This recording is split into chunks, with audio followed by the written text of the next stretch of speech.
Welcome to the Boneyard with Steve Robertson. As always, I am your good friend and host, Steve Robertson, here on the magnificent Monday edition of The Yard. Let me go ahead and tell you right out of the gate, I'm not mad, but I'm awfully disappointed.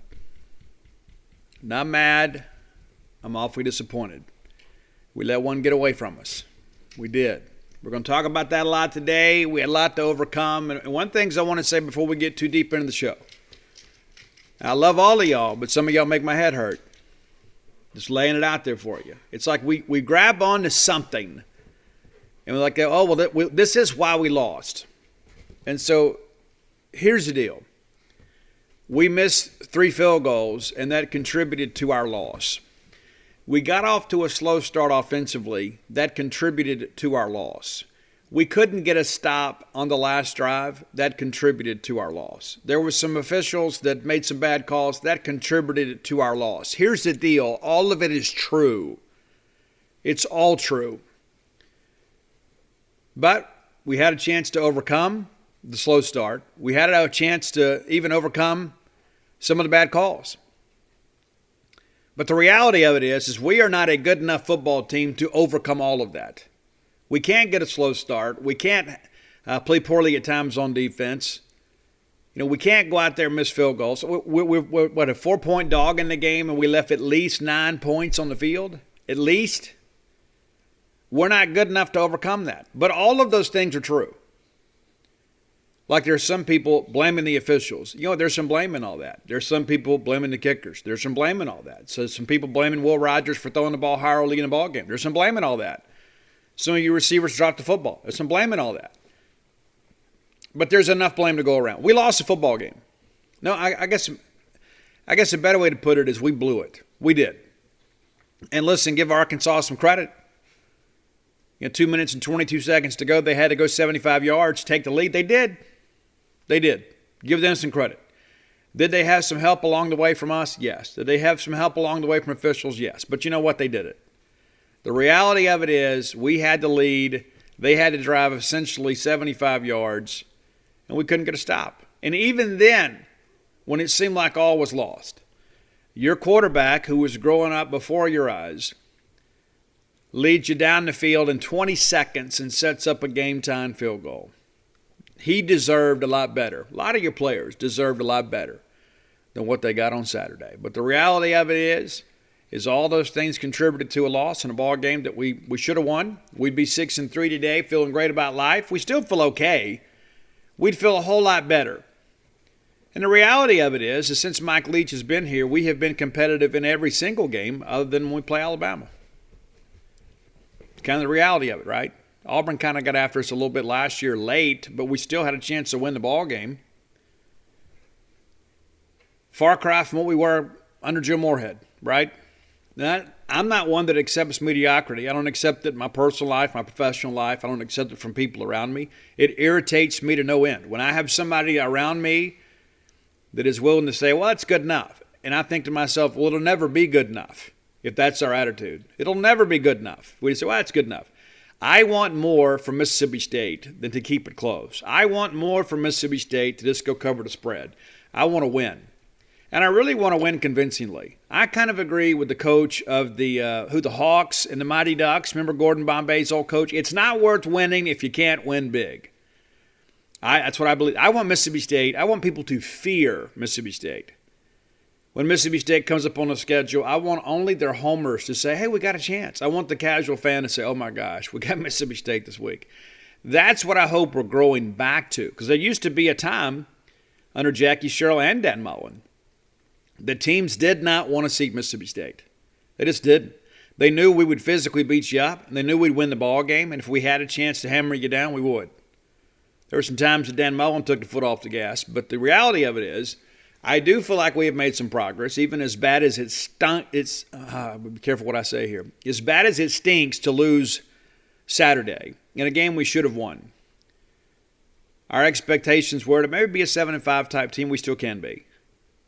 Still got a chance to go win a bowl game. The reality of it is I think sometimes we get caught up in our week-to-week expectations, and I am guilty of this too.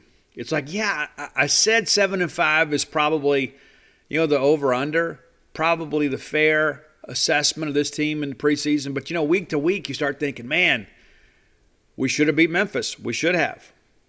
Maybe we shouldn't have beat A&M, but we did. We toughed it out. We did. Some people in the SEC media, for some reason, love Kentucky. We beat them too. And then we go on the road and play Arkansas, a team that's basically comparable to us. And here's the reality of it. Two good teams got together and played a great college football game. And as I shared on the Arkansas message board, everybody was happy until the game went final.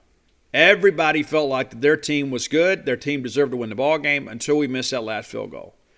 And there's enough blame to go around. Again, I'm not shouldering that burden on the young shoulders of one Nolan McCord. I'm sure he'll tell you he should have made it. But there was a lot that went wrong. Shouldn't have come down to that, but it did. But again, all these things can be true. But they all add up to this. Mississippi State lost a football game we should have won. It's the reality of it. Not going to sit here and have a pity party, but also not going to excuse the fact and say, hey, we're on track. Because, we could be ahead of schedule right now, too. How fun would that be? What if we're 6-3, already bowl eligible, with a Tennessee State win in our back pocket, and we've got Auburn and Ole Miss coming up, and you start thinking, well, wait a minute. We got a chance to get to 8 wins in a regular season, guarantee ourselves a winning season no matter what happens in the ball game. Now we're way ahead of schedule. You won 4 games last year, and you think, man, if we could double up the win total, Mike Leach might get some consideration for SEC Coach of the Year. I mean, he won't win it. Kirby Smart's going to win it, right? But the reality of it is, yeah, we are trending in the right direction. But, man, wouldn't it feel that much better about things if we could have won that ball game on Saturday? Not going to sit here and cry in the beer a little bit and feel sorry for ourselves, but we're going to give an accurate and honest assessment of how things are today. Before we get into the recap, a couple things I want to talk about, too, is you guys are probably aware by now, Texas Tech has hired a head football coach, and his name is not Mike Leach. We talked about that last week because, there was a lot of discussion out there. There was a lot of, agent noise. And so it looks like Joey McGuire, Baylor assistant coach, Joey McGuire, not even the coordinator there, will be the head coach at Texas Tech. And I told you guys last week, and I meant it, there was nothing to these rumors. The hire now confirms that. That is now off the table. Now, of course, we endured this with Dan Mullen, where every time a job came open, his name was mentioned in connection with it, right? And speaking of Dan Mullen, they have an awful weekend, and the hammer swings on Sunday, Black Sunday in Gainesville for many.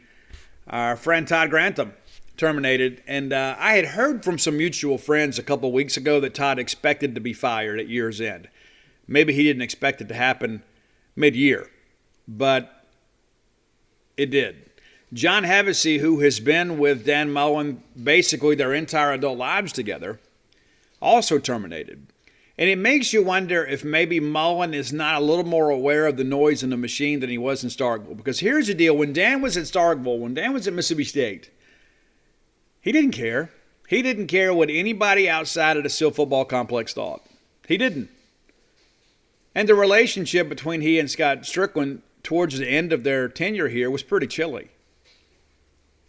That's what kind of surprised people, when Strickland goes out and hires him. But here's the deal. Dan's leaving either way. Dan had already basically agreed to a deal with Tennessee. Just hadn't finalized. And I have those open records, documents floating around here somewhere. The week of the Egg Bowl, the most important game of the year, according to Dan Mullen. Dan's out there playing footsie with Tennessee and setting up an interview for later in the week. Then, of course, Florida gets involved after Scott Frost and Chip Kelly elected to go elsewhere. And then, I guess in Strickland's mind, he's probably thinking, hey, if he's leaving anyway, maybe we should benefit from that. Well, they're not benefiting today. Not benefiting today. Florida well behind their expectations and behind Mississippi State in the standings. A little bit apropos, if you'd ask me.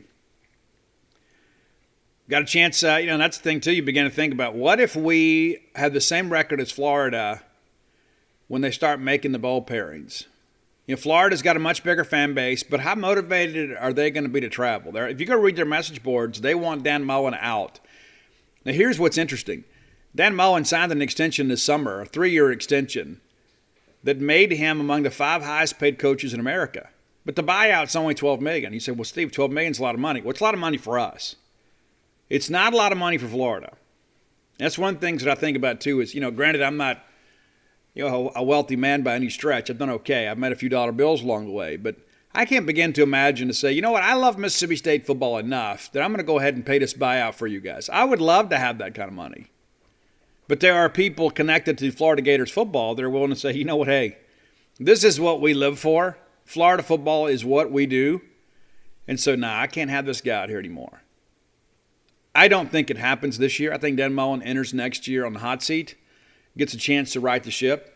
And the fact they're firing assistant coaches at this point in the season tells me there's a good chance he's going to be back next year. And he's kind of jumping ahead to say, you know what, you want me to make changes, guys? Okay, here we go. I'll make your changes. Just keep sending the checks. I'll make your changes. You want John Hevesy gone? Gone.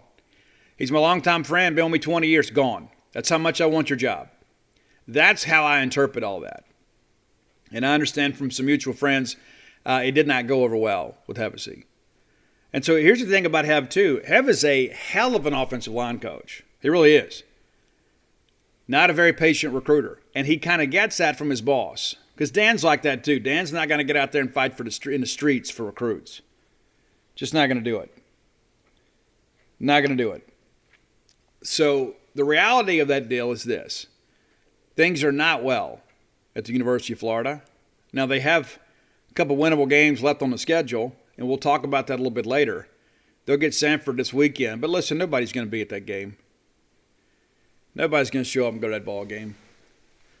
Fans are off the wagon, Danny boy. The bloom is off the rose. You know what it kind of reminds me of? And maybe I've shared this with you guys before. It reminds me of like the guy who, he finds this great girl. And maybe they get married like an undergrad. Maybe they're going to college together, and it's this great college romance, and they get married after college, and there's all their great friends, and all of her friends are the bridesmaids, and it's all your lives are going to be so great together because Dan's going to go off to medical school, and he's going to be a successful doctor. And then next thing you know, Dan goes to medical school and sets up his great practice. He's doing really well, and then he dumps the girl that was there with him from the beginning. That's what it seems like. It's like, okay, so Dan dumps his college sweetheart, for some Instagram model, and then finds out that the Instagram model really doesn't want him that much. And so now all the friends, all the bridesmaids are thinking that you don't want to be married to that guy. So they kind of poison the well a little bit. That's kind of how it feels with this Dan Mullen thing. It's like Mississippi State was good to Dan Mullen. Even at times when Dan Mullen wasn't great to Mississippi State. Very grateful to Dan Mullen for what he did here at Mississippi State. Gave us a great amount of pride. We always felt like we had a chance to win every ball game, for the most part. Didn't always meet our expectations, but, we always felt like, we can move the football. We can go out there offensively and score. Dan knows what he's doing with offensive football. Not always going to be a great recruiter. Was a good recruiter by Mississippi State standards. Not necessarily by Florida standards. And that's the thing, is when you leave here, and you slap on that Florida logo, and your attitude is, hey, this logo is going to open some doors for me that I never had at Mississippi State. That's true. It also opens up some fights you never had before, right? Because at Mississippi State, by and large, we're not really fighting for the 5-star recruits unless they're home state kids. It's just, that's the neighborhood in which we live. And so you win Jeffrey Simmons because of David Turner, not because of Dan Mullen. But when you go to Florida, there's 5 or 6 Jeff Simmons that you're chasing every single year, and you got to compete with Notre Dame and USC and Alabama and Georgia, Florida State, others. You've got to constantly deal with blue blood programs that have these assistant coaches that are trying to get elevated to be a coordinator somewhere. And so, yeah, that logo opens some doors for you, but it brings more arrows at your target than you've ever had before, and a lot of people can't deal with it. It takes a special person to coach a blue blood. It really, really does. You think about the coaches of our youth, right? Barry Switzer. That was a guy that, while he was you kind of hated, in certain circles, the guy consistently won. He was loyal to Oklahoma. Darrell Royal, same thing at Texas. Look at what Nick Saban's done at Alabama. And at the end of the day, Nick Saban is an old school coach with old school values that just kind of has a new approach to recruiting. but it takes a special person to coach a blue blood. To deal with the demands of coaching a blue blood, you've got to be a blue blood. And that's what happens. A lot of people move into neighborhoods in which they don't belong, thinking, hey, I finally made it. They only find out that their neighbors don't like them. Those are the things that I think about. Let's think of our good friends at Bulldog Burger Company. They will come through for you. They'll be loyal to you. How about that? You'll get more than your money's worth at Bulldog Burger Company. Great people, great food, great prices, great portions. I've shared with you guys before, a lot of restaurants cutting back on the portions, leaving the price the same, and maybe cutting your French fries in half. Maybe getting a less quality beef product. Nah, not Bulldog Burger Company. Nope. Same great tradition, same quality, same money. How about that? That's the cool thing about it. You get your money's worth, more than your money's worth at Bulldog Burger Company. 3 great locations to serve you. University Drive here in Stark Vegas, Gloucester Street there in Tupelo, and the brand new one, Lake Harbor Drive in the Roach and Flowwood area. Go check them out today. You'll be glad you did. Have the spring rolls as your appetizer. Do that for yourself. It'll make you and everybody around you better looking. Maybe get that chocolate shake to go. They have some great bread pudding there as well. You can't go wrong with Bulldog Burger Company. Bring the kids today, whether it be a family night or perhaps a girls' night out, a guys' night watching the ball game. They've got the atmosphere to accommodate whatever you'd like to do. Bulldog Burger Company, the place where people go to meet. M-E-A-T. All right, let's talk about this ball game. There were some things I felt good about, some things I was unhappy about. So we're going to run through all of them. Man, it stinks to lose that ball game. Man, it does. It really, really stinks. And again, we get in a bad spot. You know, we open up in a bad position right out of the gate. Get down in a hole. Got to stop doing that, guys. We got to stop spotting everybody a 2-score lead. So Arkansas wins a toss and elects to receive, which gives us the option to defer, which is probably what we would have done either way. So you say, well, they won the toss. I think we both win. I think they wanted to go on offense first, and I think considering the fact that State was so strong against the run, I thought it might have been an interesting conversation in the locker room. Said, what do we want to do? When they elected to go for it first, I turned to Steph. You guys know Steph, right? Steph from the Tupelo Daily Journal. I said, hey, Steph, I bet they do play action or something kind of gimmicky here. And lo and behold, what they do, the double pass. Incomplete. Of course, they give it to Burks, and he's the guy that stirs the drink up there, so it's incomplete. We actually covered it up pretty well. Good pass would have got us, but there wasn't a good pass. Well, then they run KJ for 4, trying to establish a ground game, brings up a 3rd and 6. They run it, gets 7, gets a first down, but it was a very competitive first down.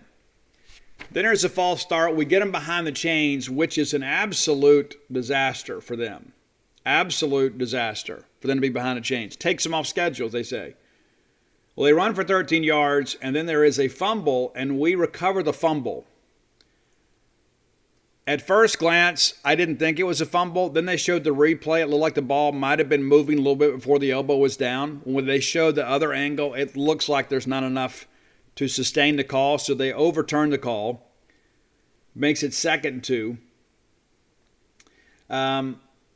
So then there's a false start on them. So it makes it a 2nd and 7. They run for 6, brings up a 3rd and 1. And we do a great job there. Jed Johnson kind of knifes through there, playing really well for Mississippi State. He and Charlton stack it up for a 1-yard loss. Now they have to punt. But they're punting from their 45. And so because of the fact they were able to come out there and move the chains a little bit, they kind of begin to establish some dominance when it comes to field position. We get the ball at our 20 after the touchback on the punt. We're incomplete to Wiley, broken up by Grant Morgan. It easily could have been picked. I don't know if it's just good film review or the fact that maybe Morgan was reading the quarterback's eyes, but he undercuts Wiley, nearly picks it off. Then we run it to Woody for 4, who is playing exceptional. And then we're incomplete to Jaden Wiley, and one he should have had. He'll tell you that the ball was a little bit high, but it went through Wiley's hands. Maybe he heard footsteps, I don't know. But the bottom line is it's time to punt. 4th and 6 from our 24. Archer Trafford punting yet again, and it's a 44-yard punt. They run into the kicker there. We elect to decline the penalty. That's the thing you think about. They're at their 32, and it's like if you take the 5-yard penalty and re-kick, they nearly blocked it. So what if we take the penalty and re-kick and they block it? Then you're thinking, well, it's a touchdown for them, or they could have it at 32. And I'm sure that kind of probably factored into the decision there. They get the ball first and put together a pretty decent drive here. I thought it was really kind of a bend but don't break. We got really difficult to run on later in this drive. Dominique Johnson goes for 6, brings up a 2nd and 4. It's complete to Warren Thompson for 5 and the first down. We get to KJ for a sack. Big Buki Watson. Great play there. And again, behind the chain, 2nd, 12. What do? They run it to try to get a manageable 3rd down. And it's a 4-yard gain, brings up a 3rd and 8. You're thinking, okay, let's get off the field. They drag Burks. Basically, it was a crossing route, but it was deeper. I guess you could call it a post. But he beats Fred Peters on the play. Pretty good scheming up there by Kendall Browse to get their guy in space. 1st and 10, there's a false start again on them. Backs them up 1st and 15. So again, they're behind the chains. No gain on 1st down. 4 yards on 2nd. Brings up a 3rd and 11. We do a great job here. We cover everything up. And we run KJ around. And so that's the game plan, right? Is get them behind the chains. Force him to be a quarterback. Make him read coverages. When he can't, he'll tuck it and go, and let's get him out of bounds well before the chains. That's exactly what happens. Brings up a 4th and 8 to our 28. Cam Little with a 46-yard field goal to make it 3-0 Arkansas. And I think we felt pretty good about that too. You had the one big play, but by and large, you managed it pretty well. But the one play basically puts him in the field goal position, and you yield points as a result. We get back on the field, and again, a touchback. Tula Griffin did not make the trip. No reason given. Woody Marks, your main return guy, he and DJ back there. So 1st and 25, we go to Woody for a gain of 1. We're incomplete to Mekhi Polk. And again, this is high. Mekhi might tell you he should have had it. I don't know that he should have. But again, we're kind of misfiring early. Then we're incomplete to Polk. They break it up there. So now it's 4th and 9. We get a delay of the game on the punt. I don't understand that. I don't understand how that happens. How does that happen?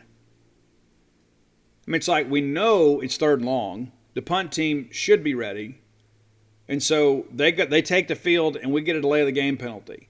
That's just inexcusable. And it seems like a small thing in the grand scheme of things, but to me it's a symptom of a bigger problem that we're not very good on special teams. Then we get a false start. So now instead of being 4th and 9 from our 26, it's 4th and 19 from our 16. We get a 44-yard punt to the Arkansas 40, so they're already in great field position. And what do you know? What do you think happens? Of course this is what happens. You give them good field position, and some of that because of the fact that we gifted them 10 yards through our own ineptitude with the punt team. They go down and score. 1st and 10 at their 48, So they're already in their midfield. They run the little Wildcat package, a little bit of a gimmick thing. And that's the thing that I kind of thought about too, is this is really kind of a compliment to the Bulldog defense that they're already this deep into the gadget bag. They run the Wildcat thing there. Trillin Burks takes it 26 yards off the left side for a 1st down, brings up 1st and 10 at our 26. Then Johnson runs for 14. I thought he's not the fastest guy, but he runs really hard. Another false start makes it 1st and 10. 1st and 15 at the 17. Johnson runs for 5. Sanderson gets nothing. Randy Charlton with a great tackle there. Brings up a 3rd and 10. And you think, okay, we ought to have a chance to get off the field here and hold them to a field goal. So they decide to throw basically, kind of a one-man route, basically. They tried to get Burks paired up man-to-man coverage out there. The ball was uncatchable. If they had called holding, I might could have got away with it. Of course, that was a bigger deal later in the ball game, right? But they call interference here. Trillin Burks wasn't going to catch that pass. Wasn't going to catch it. And so it extends the drive, makes it 1st and goal at the 3, and of course they score. I guess it took them 2 plays. KJ was ruled initially in, but he was about a half-yard short, and then Dominique Johnson scores. But again, here we go. Big 3rd down, chance to get off the field, and then we have a play not go our way.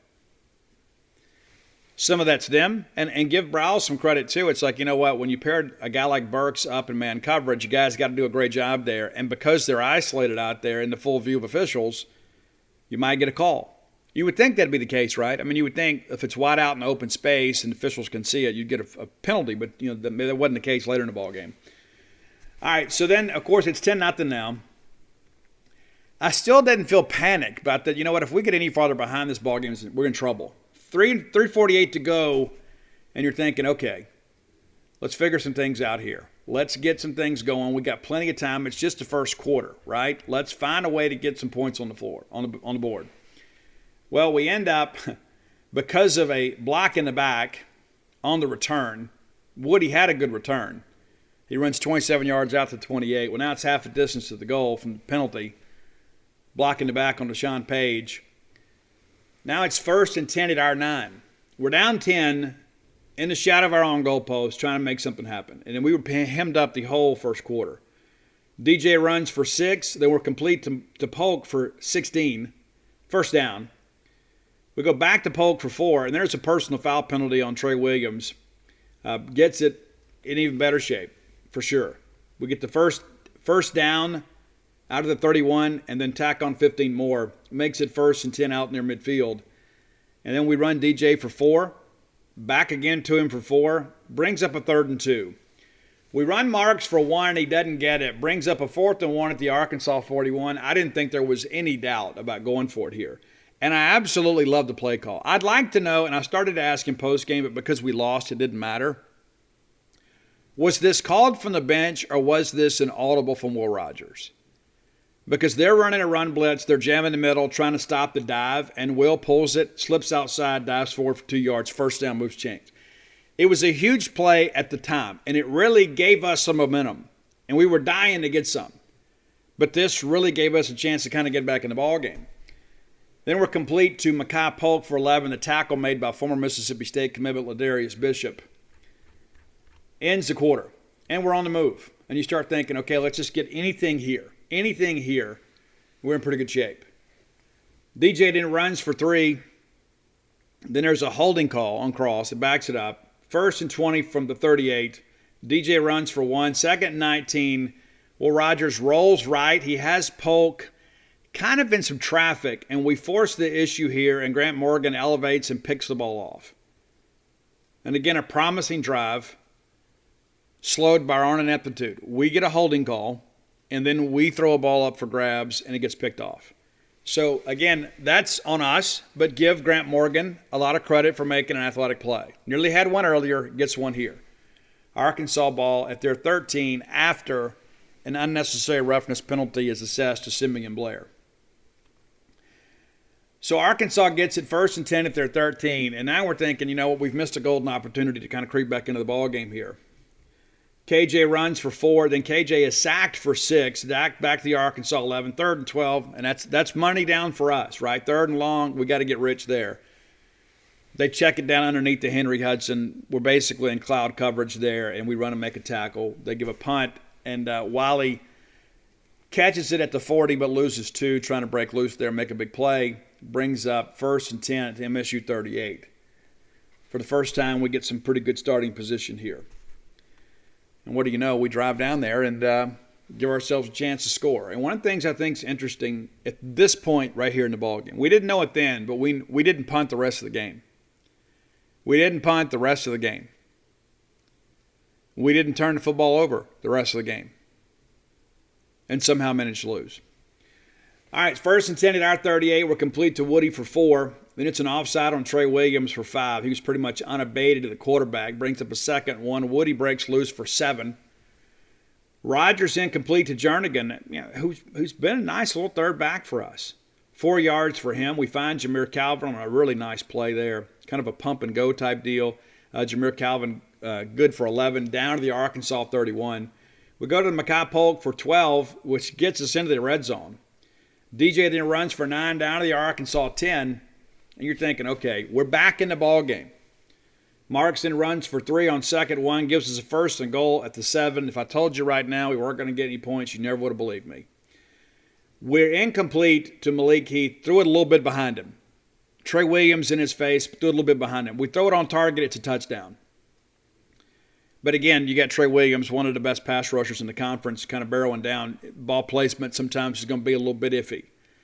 We run it to Marks for one. Back to Marks again. I didn't like the play call. So if I remember correctly, it was a toss sweep to the short side of the field. Just didn't work out for us. Maybe that's when we should have run a gadget play. I don't know. And then Brandon Ruiz attempts a 23-yard field goal and misses it. And then you begin to feel like, you know what, it's not our day. It's not our day. One promising drive ends in an interception on a great play. Bad read, but a great play. And then we missed a field goal. And so it's still 10-0. At this point, our offense has woken up, but we're not able to finish drives. Arkansas gets the ball back, and then they put some points on the board here. Sanders finally gets some positive work, gets 11 yards, Nathan Pickering with a nice play down the field after an 11-yard gain. KJ then complete to Raheem Sanders for 24. Raheem Sanders then runs for 3, runs for 2, brings up a 3rd and 5. Again, a chance to get off the field at our 40. Complete to Raheem Sanders for 6. Really good tackle there by Tyrus Wheat, but it was the first down. Traylon Smith runs for 6, back to him for 2. Then they run Burks again, and we absolutely blow this thing up. Absolutely blow this thing up. They tried to get cute. We got after him, strung it out, a couple big hits. He did not like it. It's a 4-yard loss. They called timeout, 3:27 to go, and looked like they were going to go for it for a while, but elected to kick the field goal. Makes it a 13-0 ball game. And even that felt inconsequential at the time. Proved to be a big play in the grand scheme once the game fell final. So we get the ball back, 3:15 to go in the half. And you know we get the ball first coming out, so you're thinking any points here are huge. A touchdown gets you right back in it. Despite all the problems, despite the high throws, despite the fact that we didn't play exceptionally well at times on defense, we missed a field goal. You get a touchdown here, you're thinking, you know what? We're within a score and we get the ball first. Well, that's exactly what happens. We're complete to Jernigan for 4. Will then runs for 2 after he gets flushed. On 3rd and 4, we find Austin Williams for 11. Brings it out to the MSU 43. We run DJ for 2. Back to Williams for 28. Pretty nice depth of target right there, right?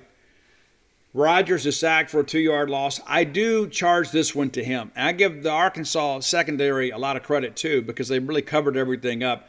Really kind of playing a true drop 8, as Earl Rogers explained it. They're pressing to corners and playing 3 high safeties, and those backers are doing a pretty good job covering the intermediate routes. There was nowhere to go with the football.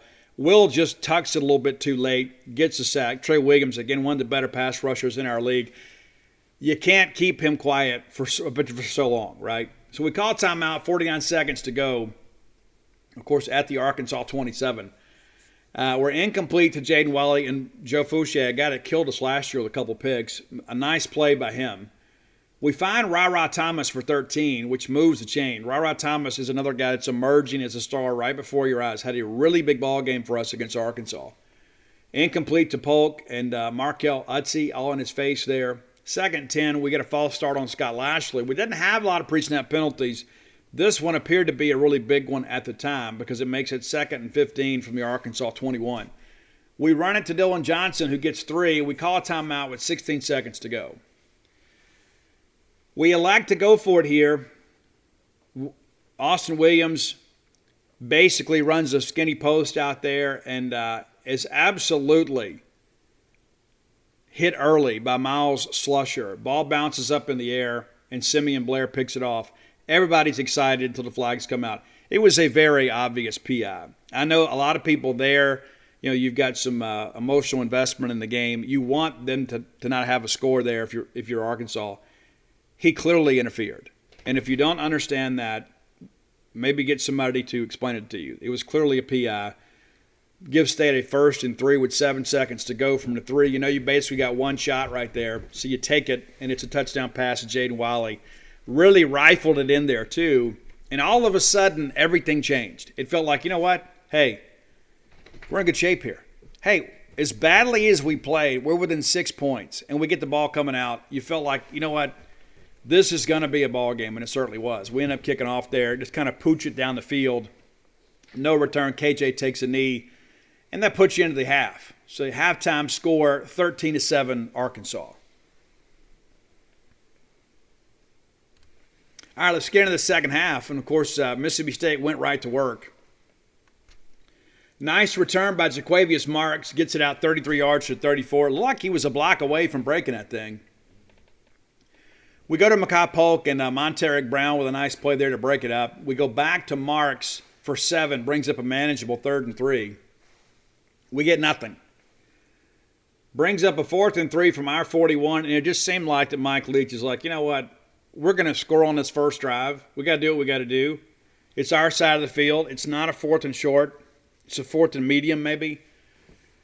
We're going to go for it. We run for 4 yards. Marks falls forward. Does a great job of doing that. Brings up a 1st and 10 to 45. We run 4 for Dillon. Then we're complete to Williams for 10. Brings up a 1st and 10 to the Arkansas 41.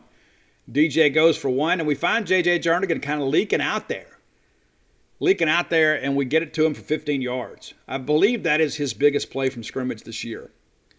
We're complete to DJ for 5, makes a very manageable 2nd and 5. We're complete to DJ again for 1. He's run out of bounds just inside the 20-yard line. Complete to Woody for 6 on 3rd and 4. It gets the first down, and it just felt like we were going to score. It felt like that 4th down play kind of took a lot out of him. Rogers runs for 1 after getting flushed, and then there is a defensive holding call on Arkansas. The first of a couple, right? So now all of a sudden it's 1st and 6 at the Arkansas 6, 1st and goal, and we're complete to Ra for the touchdown.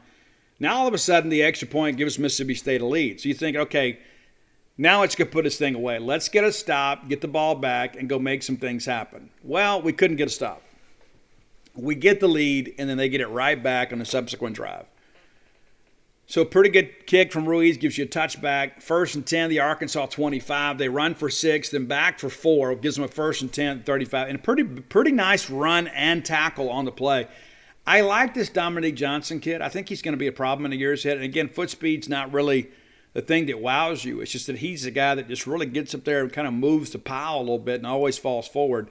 Pretty good short yardage back, but also a guy, too, that kind of extends plays just because he can break tackles. And that was a pretty good play there because I thought we actually had a good enough hit, I guess, to maybe drop him short of the line. Of course, it is 2nd down. They'd probably get it on 3rd down, but pretty good play on both sides there. 1st and 10, KJ runs for 8. Dominic Johnson, again, runs for 2. Again, a positive gain from him. 1st and 10 out at our 45. Incomplete to Traylon Burks. Cam Young got a hand on that one.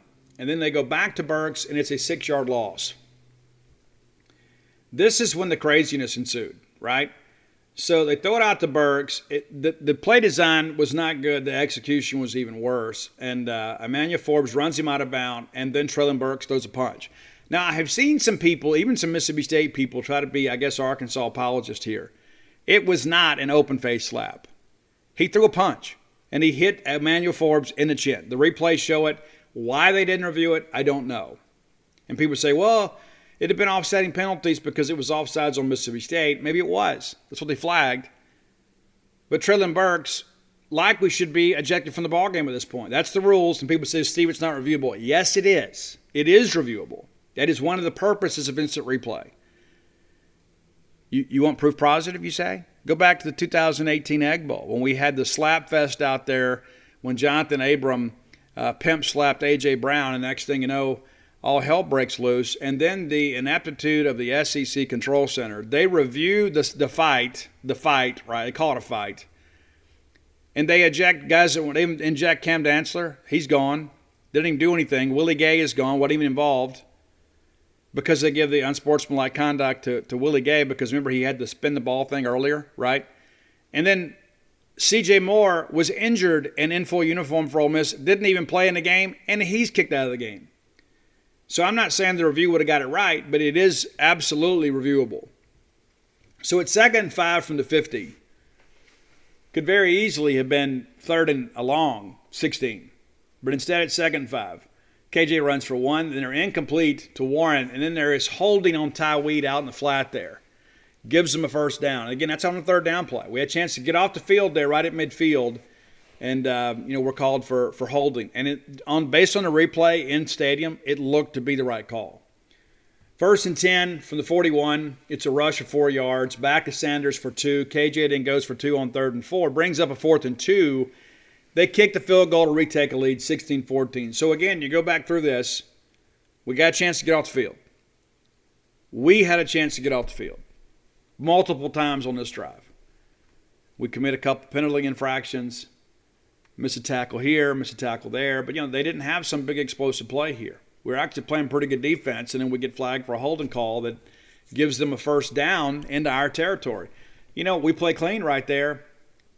They're punting, and we have the lead and the football. So Will Rogers, not to be outdone, says, you know what, let me go back and get the lead back, right? So we get the ball at our 25. We're complete to DJ. Then we hit Mekhi Polk on a fade for 42 yards. You guys, we want to go down the field a little bit. Very difficult to do against this Arkansas three-safety look. So we kind of schemed them up a little bit.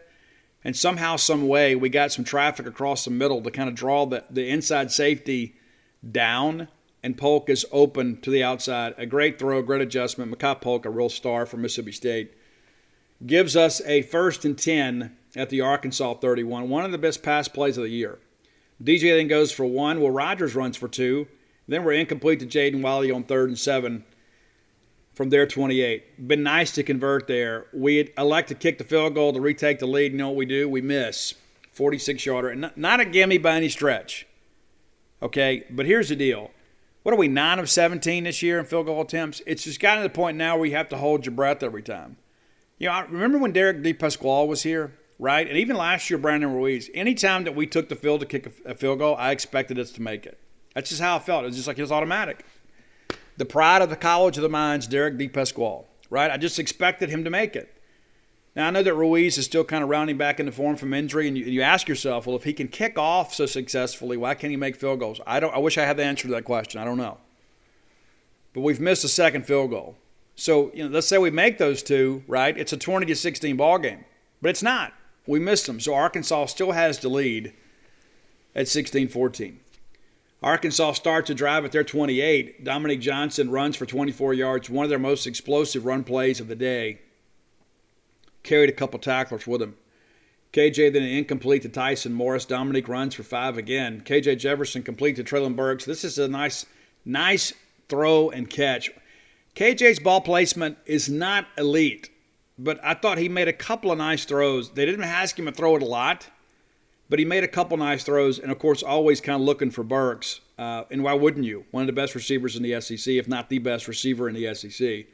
So he beats Colin Duncan there on the 3rd and 5. And, again, they kind of scheme us up and get their guy paired up on a safety rather than one of our corners.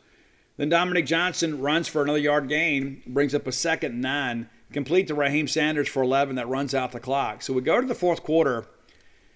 It is a 2-point ball game, but Arkansas is on the move here.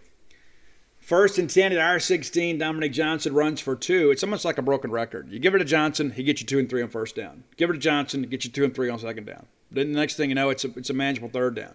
So KJ can run forward, or Johnson can run forward, or you find Burks, whatever. I mean, it's like when you let them win on 1st and 2nd down, you just put yourself in a pick your poison situation on 3rd. 2nd and 8, KJ incomplete to Tyson Morrison, and then complete to Burks, 14 yards for the touchdown. And again, 3rd and 8, they're going to their guy. You got to know this. You got to make somebody else beat you. And again, we bring heat here, and I've read some criticisms. People are like, well, every time we bring the heat, we bring everybody, we get beat. That's not true. I mean, you only remember the times that you get beat. How many times do we bring the heat, not just against Arkansas, but against Kentucky and others, where you see an errant throw or an early throw or a sack? Sometimes you bring pressure hoping to get a sack, and then like the dividend is you get an incompletion. Well, this time KJ made a great throw. That's a big, strong kid now. I mean, this isn't just some guy that's going to be, throwing off his back foot and it's just kind of hoping for the best. I mean, the guy threw a dime. It reminded me a little bit of that when we got after LSU. Max Johnson made that great throw to Keyshawn Butte to get a touchdown. Very similar play. If we don't bring pressure there and we sit back and sit back and sit back and sit back, and then they find somebody, then or KJ runs for it, then then all of a sudden the narrative is different. The result's the same, the details are different. Cam Little makes the extra point. Now it's 23-14. Now we're down 2 scores in the 4th, and this is when I think everybody felt like, this is a little different than 10-0 in the first. Rather than panic, Mississippi State responds. Will Rogers complete to Rah-Rah for 7, gets it out to the 32. We go back to Polk for 12, brings up a 1st and 10 at our 44. We're incomplete to Jernigan. Nice play by Ladarius Bishop there. 2nd and 10, we're incomplete to Woody, brings up a 3rd and long. And you think, man, this is really, really going off the rails pretty quickly. We get it to Marks. If I remember correctly, he catches this at 7 yards and is 3 yards short of the sticks, and then lowers his shoulders and runs through 2 guys to get the 1st down. That guy's really becoming a star. He's really, again, growing up in front of us. Now you can throw it to him short of the sticks, and he can run through people. Last year, that didn't happen. The guy is really beginning to develop as a playmaker for State. We go back to Woody. He runs for 9 down to the Arkansas 37, brings up a 2nd and 1. 2nd and 1 is kind of a money down, right? Even if you're a passing team, because especially when you've had some success running the football a little bit, are you going to run play action? Or are you going to run it here? Well, we find Rah-Rah for 37, and basically most of this was run after the catch. And once he broke into the clear, there was nobody catching him. It's a touchdown. State gets the extra point. Now it's 23-21. The atmosphere in the stadium was completely different. Completely different. Because now all of a sudden we're within 2, and guys, there's like 12 minutes of football left to play. So Arkansas has got to go make a drive here and get a touchdown and kind of answer Mississippi State. Well, they tried to, didn't quite work out the way they'd hoped. Arkansas takes over at their 25, complete to Burks for 9 yards. He's run out of bounds by Colin Duncan. And again, that's the thing you see. Traylon Burks consistently being paired up with a safety. That's Kendall Browse. Scheming you up, getting his guy the ball in the matchups that he feels are advantageous to Arkansas. Traylon Smith then runs for a 2-yard gain, and then Burks, again, they involve him in the running game, kind of an end-around play, 17 yards. 1st down at our 36. We called timeout to kind of settle the defense. I was glad we did. Then Smith goes for 4. Smith runs for 3, brings up a 3rd and 3. They find Trey Knox, who has kind of disappeared. You know, when he and Burks first came up, we were all thinking this is going to be a really scary thing at Arkansas. You know, Chad Morris has gone out there and gotten a couple bona fide wideouts. Trey Knox has just not done much. Looks good in the uniform, but this did not do much in the ballgame against Mississippi State. KJ Jefferson did an incomplete to Traylon Burks, and they flag him for an eligible receiver downfield, backs it up 5 yards. That proved to be significant. Because now all of a sudden it's 1st and 15, you're behind the chains, and then we get a sack of KJ, makes it 2nd and 20. Now you're starting to feel, you know what, hey, 2nd and 20, we ought to be able to get off the field here, at least hold them to a field goal. Then they're complete to Burks for nothing. Sean Preston, a nice play there. They go back to Tyson Morris, who gets 13, sets up a longer field goal, 42 yards, and then Cam Little misses the field goal. Now you feel like, okay, maybe our luck is changing. We got the ball back. We got a chance to go take the lead on a field goal. Let's go make some good things happen. Well, we did. Didn't need the field goal. And I turned to Steph, who was sitting to my left. Andy was to my right. And I said, hey, Steph, what do you do if you're Matt Brock here? If State gets down there in field goal position, do you trot Ruiz back out there or do you give McCord a chance? McCord had kicked the last 2 extra points. I'd read some things on social media that weren't correct. I tried to correct those. I hope you guys didn't think I was having an attitude. I don't mean to sound preachy. But McCord had kicked the last 2 extra points. So he wasn't just cold. He wasn't just kind of sitting there. And Steph kind of points out, well, he's the guy over there warming up by the net, so maybe it'll be McCord. So we weren't completely shocked when that opportunity presented itself later. But right now we're thinking, hey, if you're Mississippi State, just go score the touchdown, and you don't have to make that decision about who you trot out there to be the kicker. Right out of the gate, we're complete to Christian Ford, the newly scholarship recipient, Christian Ford, 29 yards. Every time I see him in the pass pattern, I expect a 1st down. I mean, it's remarkable how productive he is. Rogers in sack for a 1-yard loss. Again, similar situation. Trey Williams gets him again. I mean, you only have so much time, and then Trey Williams is going to eventually get back there and get to you. Just a 1-yard loss, and Will probably could have tucked it and gone. But, again, basically a coverage sack there. But, that's the thing I point out, too. Arkansas has not had a ton of sacks this year, but I thought Mississippi State did a pretty good job. State never looked overwhelmed on the offensive line. Never at any point. There were times against Alabama and even times against Kentucky where they would scheme you up a little bit and bring a fire from an odd angle, and we weren't able to pick it up. I thought we handled it pretty well. Now, granted, they didn't blitz a ton. They did some. But this time last year, our 5 couldn't block their 3. So, again, some progression there for sure. Well, Rodgers then gets flushed again, runs for 3. They called last week for holding, backs it up, makes it 2nd and 21 from our 42. And I'm thinking at this point, we're in trouble. And we got a chance here. We're running out of time. And now we're behind the chains and then some. And what do? We find Christian Ford again, 19 yards down to the Arkansas 39. Brings up a 3rd and 2. We give it to Woody, who gets 9. Now it's 1st and 10 at their 30. And you could tell there was some anxious moments within Razorback Stadium. You could just definitely tell the air just felt a little thicker. Well, Rodgers didn't offside penalty on Eric Gregory. Makes it 1st and 5 from the Arkansas 25. So you feel like we're definitely in field goal range, but let's go score. We're complete to Woody for 4, brings up the 2nd one, complete to Jernigan for 5. And what's that, 4 catches for him? Will Rodgers then complete to Mekhi Polk for 7, gets it down to the Arkansas 9. So it's 2nd and 3 from the Arkansas 9. And right now I'm thinking, to be honest with you, you know what? What if we just play keep away right here? Okay, because it's 2nd and 3. So what do we do? What if we get a first down and just eat up their timeouts and then take a shot on 3rd down, or to maybe kick the field goal? I was thinking that. Of course, you got to take the go-ahead touchdown when you can get it. But I was thinking that at the time, that maybe we didn't have to be in a big hurry here. 2nd and 3 at their 9, because that's the thing. You get a first down inside the 6, and you can bleed those timeouts out because there's only 2 minutes and 30 seconds to go in the ballgame. But Will Rodgers gets sacked for a 6-yard loss. Well, now all of a sudden, now it's a different deal. Now it's 3rd and 9, and they've stopped the clock, so you can't run. So you've got to take your shot to the end zone here.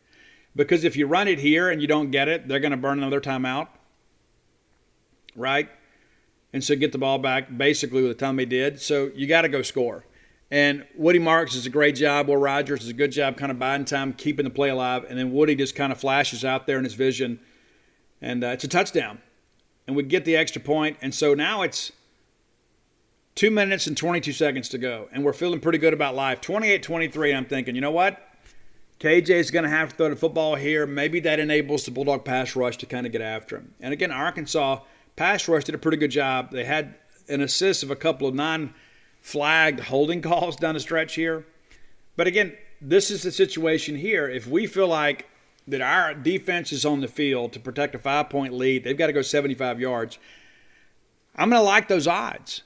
It's one thing if it's a field goal, but you're saying, you know what, they got to go get in the end zone. And we've done a pretty good job when we hadn't gotten in our way of slowing them down a little bit.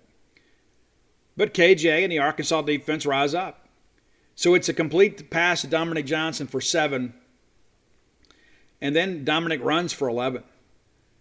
They go back to Trey Knox on the sidelines for 4. He gets out of bounds. Then they find Trillian Burks, really kind of a sliding catch there for the first down. Now they're already in our territory a little bit quicker than I think we'd hoped. But it's 1st and 10 from our 34. And what do? We bring the heat, bring Aaron Brule on a fire, forces an errant throw. It's incomplete to Dominic Johnson. 2nd and 10, clock is stopped. They work back to Knox on the sidelines for 4 yards. Emmanuel Forbes runs him out of bounds. Clock is stopped, 3rd and 6. Well, they run the same play, except Knox is short of the line to gain. Nathaniel Watson runs him out short of the sticks. Now it's 4th and 1. Everybody's thinking, oh my gosh, here we go. Here we go. The game is going to boil down to this play, and essentially it did. We bring the heat again. They roll KJ a little bit to the right there and basically throws it into no man's land. They flag Martin Emerson for holding. I'll just tell you now, I did not agree with the call. There was contact, but basically, to me, it looked like Burks slipped or their feet got entangled. And I think in that situation, you have got to have a clean call. There can't be any room for interpretation. It's 4th and down. It's a possession play. The game is on the line. And if you're Arkansas, you're saying, hey, if there's contact, we expect to get a call. I agree. But Burks basically runs into Emerson, basically kind of like a flop in many respects. But the bottom line is they flag State for it. It's a new set of downs. I can't imagine what it's like to kind of settle the defense here. We call a timeout with a minute to go to do just that. Then it's complete to Morrison for 6. He's run out of bounds. Under a minute to play. KJ runs for 5 and a first down. We had him sacked and couldn't finish the deal. And, of course, Tyrus Wheat's being held on the play, brings up a 1st and goal at our 4 with basically, 30 seconds to go. And then Arkansas scores a touchdown. Dominique Johnson gets in there pretty much untouched. I think we were all expecting KJ to take it. It's a touchdown. We get the ball back, 21 seconds to go. They go for 2. They make it. So it's 28-31. So at this point, I think we all assumed the game was over. I did. Will Rogers didn't. What do? We find Christian Ford for 17. All of a sudden, we're out to the 42. Already near midfield. Then we get it out to Mekhi Polk for 13. So now we're at the Arkansas 45, and everybody's thinking, holy smokes, is this thing going to happen? Austin Williams catches the ball. I think with 4 seconds to go, we get a timeout called. 23 yards down to the Arkansas 22. So at this point, your offense has done their job. Defense didn't. Offense did. Let's go kick a field goal, and let's tie this thing up and go into overtime. And I don't know what would have happened in overtime. I think KJ Jefferson's a really good red zone quarterback, so the outcome may have been the same. But again, we tried Nolan McCord out there, and I'll be honest with you, in the moment, I would said, I'm going to send Ruiz just because this is such a pressure-packed situation. I don't know if McCord can do it. And that's not throwing shade at the kid. I just felt like, maybe Ruiz is a guy that has been in a similar situation before. Let's ride with him. I don't know what he told the staff. I don't know how he felt. I don't know if his dog ran away or his girlfriend broke up with him. I don't know. Maybe he went to Matt Brock and said, Coach, I just don't have it today. I don't know. But I just kind of felt like when I saw McCord go out there, I was hoping he's going to make it, but I just said he's going to miss it. It is such a mentally tough thing to go out there on the road and make this kick. Didn't get a good snap, didn't get a good hold, didn't get a good kick, and he wasn't there. And Sam Pittman said in postgame, I knew they were going to miss it. Based on what we had shown throughout the day, that's a pretty even bet. Pretty easy bet to make. We missed 3 field goals, and we lose the ball game by 3. And so, again, a lot that we can complain about here, a lot of it we control, though. That's the thing. A lot of it we control. Can't control the officials. We can control how we play. Look at some numbers. KJ Jefferson, a very efficient, 19 of 23 for 191 yards. The 1 touchdown, was sacked 3 times. Will Rogers, 36 of 48, 417 yards, 4 touchdowns, the 1 interception, sacked 3 times, and I think 2 of those sacks are on him.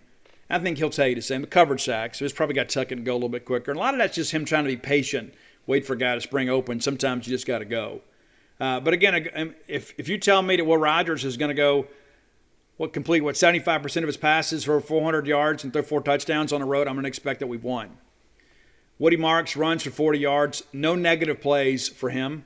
Dolan Johnson runs for 31, no negative plays for him.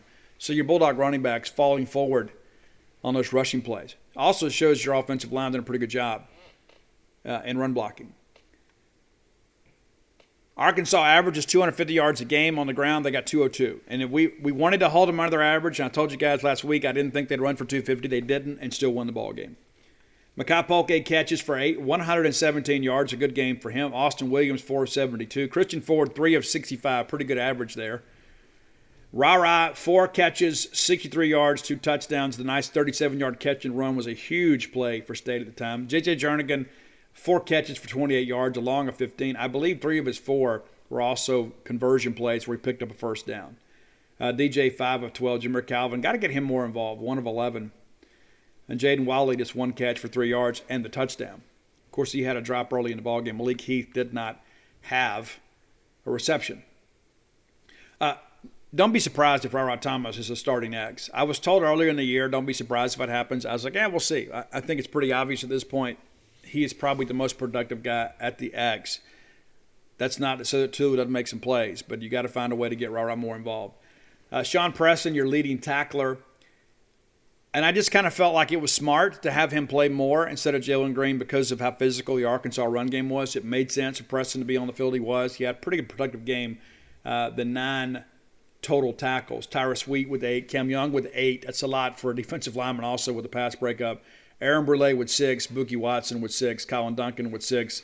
Charlton with 5. Fred Peters with 5. Jet Johnson with 5. Your sacks, Tyrus Wheat, Aaron Brule, and Buki Watson. So 3 sacks on the day. Archer Trafford, just the 2 punts, averaged 44 yards. That's a bit of an increase for what Mississippi State has seen here as of late. Arkansas, has 2 punts, average 50.5. So that's a win for them. They definitely won when it came to special teams. 3 or 4 on the field goals too. The one long of 42. He had 2 career longs. I think 48 was a career long, and he came back and hit 51. So good for you, Cam. And I thought it was a very noble gesture. When the game is over, he runs out to console Nolan McCord. Those kickers are a different breed, but they do kind of look out for each other, as you guys are well aware. So there's your ball game.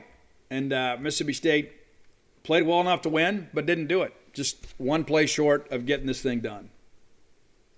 Time for today's Top 10 list, brought to you by closewithblair.com. Blair Chandler, longtime friend of mine, good friend of yours too.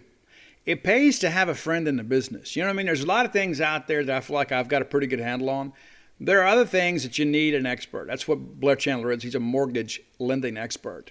Guy works at Fairway Mortgage, top 1% close ratio nationally. Guy gets things done. Also picked up some Boneyard loans here as of late. How about that? Good for you guys, giving Blair a chance. I believe in doing business with Bulldogs whenever we can. I support that. I try to do that in my personal and professional life. I like to do business with Bulldogs. I do. Because I feel like my money's going to a good place. Check with closewithblair.com. If you're looking to refinance your home, maybe you're looking to buy a home for the first time, or maybe the second time. Maybe you're looking to restart life. Maybe you're not exactly sure what you qualify for. He can help you with that too. And maybe perhaps today you're not in a position to buy a home or refinance your home. Blair can help you get ready. He can tell you what you need to do, what steps you need to take to make yourself a better borrower. How about that?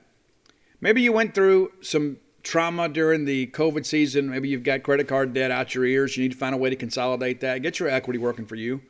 Blair can help you with that, consolidate that stuff, and lower your monthly payments. Make it a little bit easier from month to month to pay the bills. If you're a Boneyard listener, he's willing to pay for your appraisal. I don't know if you knew that. All you got to do is mention to Blair that you heard about him on the show. Doesn't matter if it's email, text message, phone call, whatever. He's going to pay for your appraisal, about a $500 value. There's a lot of fees that go along with borrowing money against a home. Blair's trying to save you a little bit of that just because you're a Bulldog, because he wants to do business with Bulldogs too. Give him a call or text today at 601-500-2344. Again, that is 601-500-2344.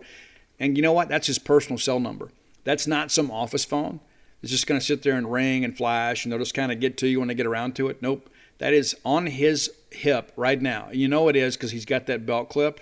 You know he does. Like most people put it in their pocket or whatever, not Blair. Now he's got that clip. Always ready. Always ready for you guys. Sometimes it's on his suspenders. No, I'm just kidding. He's not that kind of guy. He's probably out running a trail right now listening to the show. But there you go. Close to Blair. And Blair has a special request on Wednesday. We're going to do one of Blair's list for the top 10 list. It's going to be, I'm going to get this band that I don't really like, this band that he wants, and so I'm asking for his help. So we'll do that on Wednesday. Today, we've had about, 3 or 4 requests. Another one came over the weekend about Rick Rubin. Had somebody message me and say, Steve, look, I'm not a big Jay-Z fan, but I agree with you on a couple of tracks. Rick Rubin is a musical genius, and he absolutely is. And here's the thing that I don't think, it kind of sneaks up on you a little bit. When you look at the artists that he's worked with, and you're thinking, what? You know, because he kind of started out doing like some punk bands. The next thing you know, he's working with Public Enemy and Run DMC and LL Cool J and the Beastie Boys, Slayer, Danzig, The Cult, Masters of Reality, the Black Crowes, the Ghetto Boys, my mind is playing tricks on me, Red Hot Chili Peppers, even the Dice Men, Andrew Dice Clay, AC/DC, Nine Inch Nails. The list goes on and on. Johnny Cash, Mick Jagger. It's ridiculous to think the who's who in music wanted to work with Rick Rubin, including Sheryl Crow, Tom Petty, Limp Bizkit, many, many others. A lot of people have worked with Rick Rubin, and so we have a great list of songs to pull from. Now, we could probably have done a Rick Rubin rap list, a Rick Rubin pop list, a Rick Rubin rock list, but we didn't. Now, there are a few other people, too, that have worked with him that are legendary that didn't make our list today. I didn't put Audio Slave. I didn't put Little John. I didn't put a few people. Didn't put Linkin Park. And you could say, Steve, how could you not? Lincoln, he did a bunch of stuff with Linkin Park. But I didn't. Didn't put any Smashing Pumpkins or even Black Sabbath or even AC/DC.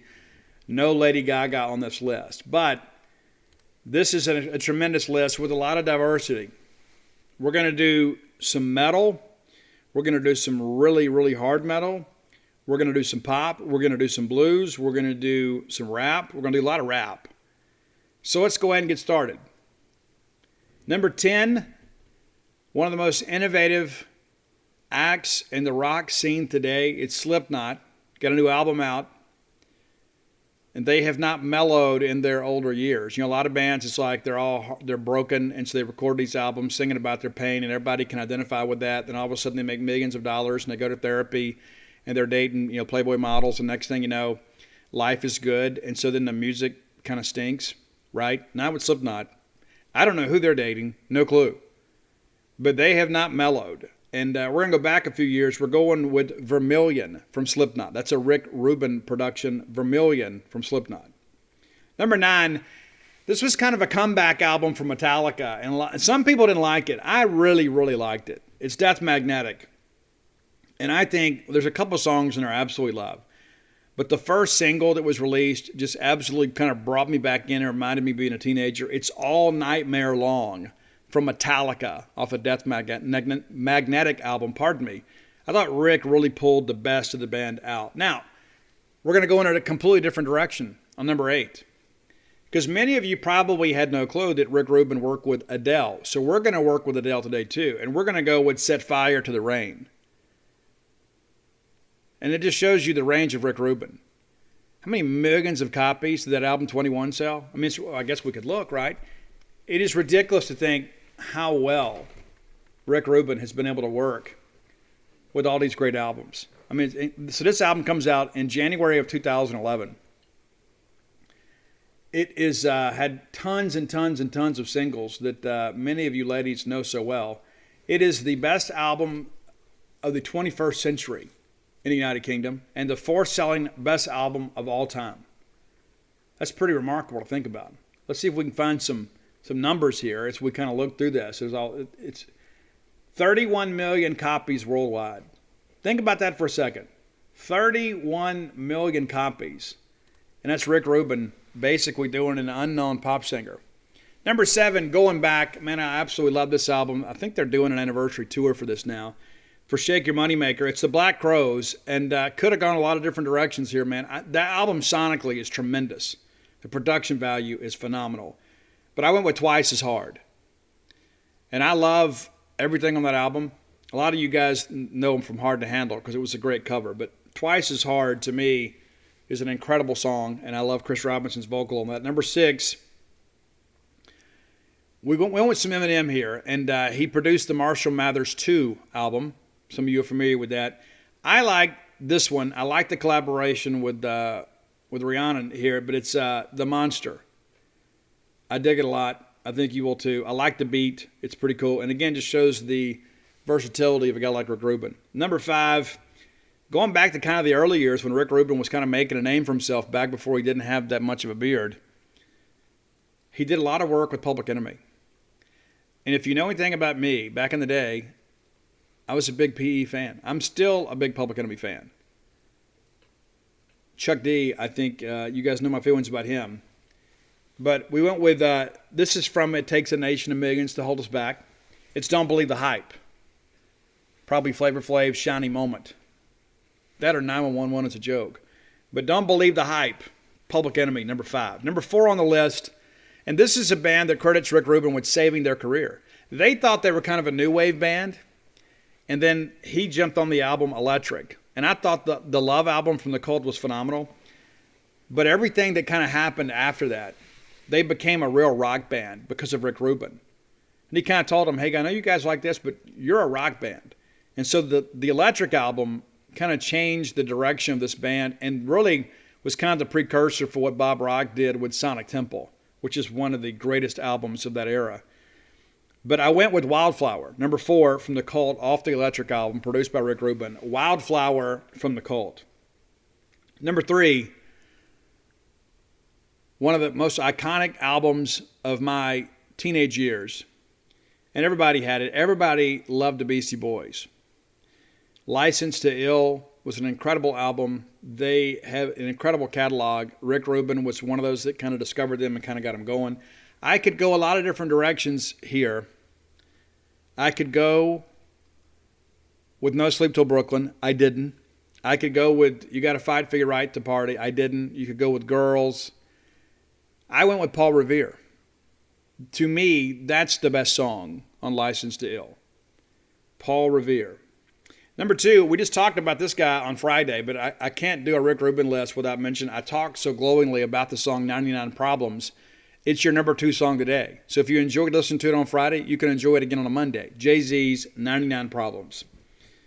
And, Jay-Z gives Rick a shout-out at the end of the song, too. You're crazy for this one, Rick. Number 1, we didn't talk about him much in the prelude to this segment of the show, but we're going to talk about him now. One of the biggest dance songs probably of my lifetime. This is one, even to this day, you get those soccer moms, man, they get out there and they get a couple glasses of wine in them, and you hear the opening beats to this, and everybody runs to the dance floor. I don't know if I've ever seen anything like it. So when this song hit the radio, I was DJing back then, and used to DJ a lot of swaps at Southern Miss and DJed private parties and stuff. We had a lot of equipment, and so we were pretty reasonably priced, so we stayed busy. I didn't want to get a regular job anyway, so we stayed busy. This is without a doubt the most requested song in all the years that I DJed. And you know exactly which one it is before I even say it. Oh my God, Becky, look at her butt. It's Baby's Got Back from Sir Mix-a-Lot. That was a Rick Rubin creation as well. And again, I think this list, it's just hit after hit after hit after hit after hit. If you can get Rick Rubin to produce your album, chances are it's going to be a hit. But he only works with the best, and then the best work with him. So it's been incredible to see all this happen. I remember when he all first started, it was such a weird thing. It's like when he was producing all these great rap albums in the beginning, you're like, what? This dude? Yep. Look at him now. The super producer, Rick Rubin.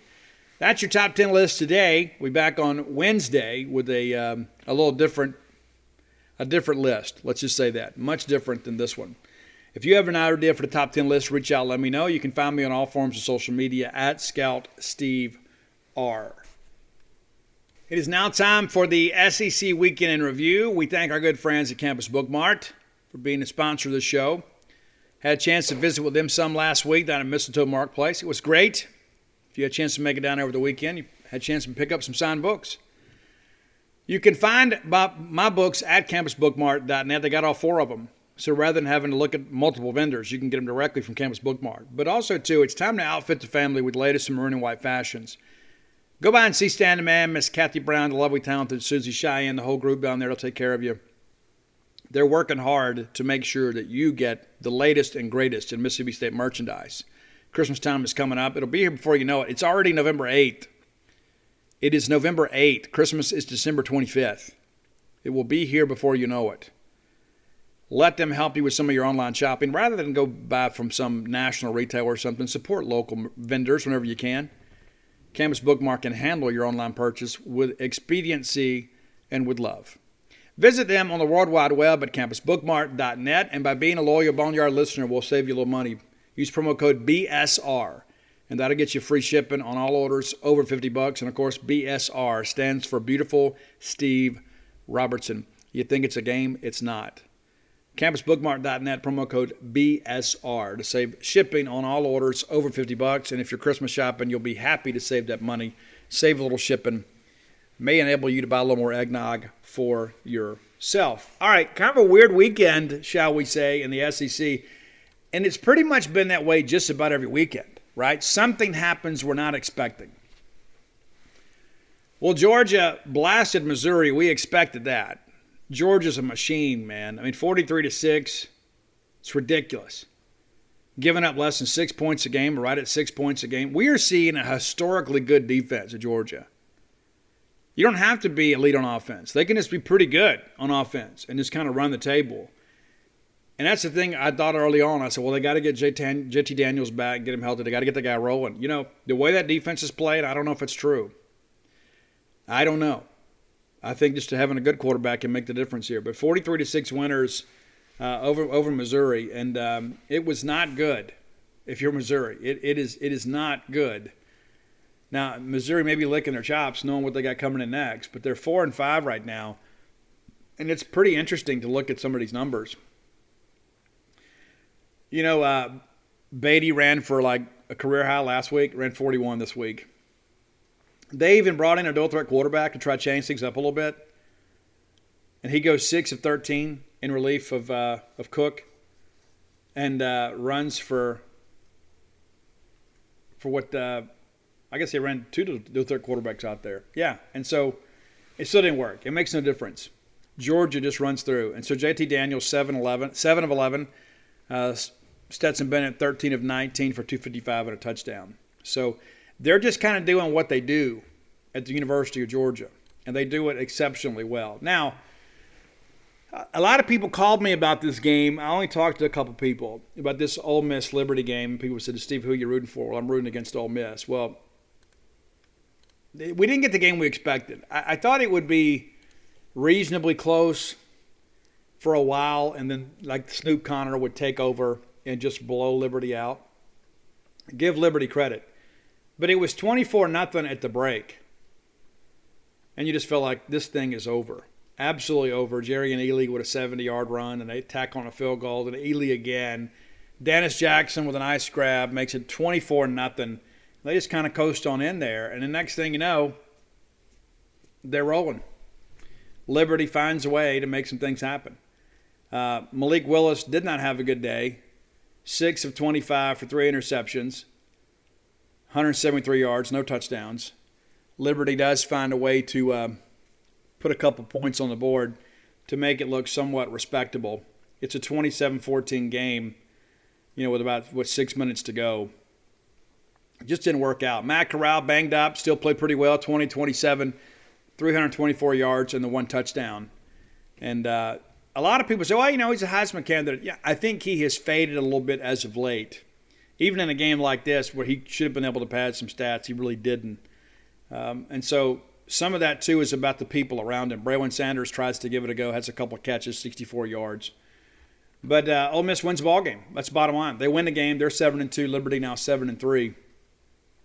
I will say this, and I started not to say anything because I don't want to get in trouble. But the reality of it is, it's like you see all this stuff, and, Ole Miss and Hugh Freeze were kind of joined at the hip for a long time.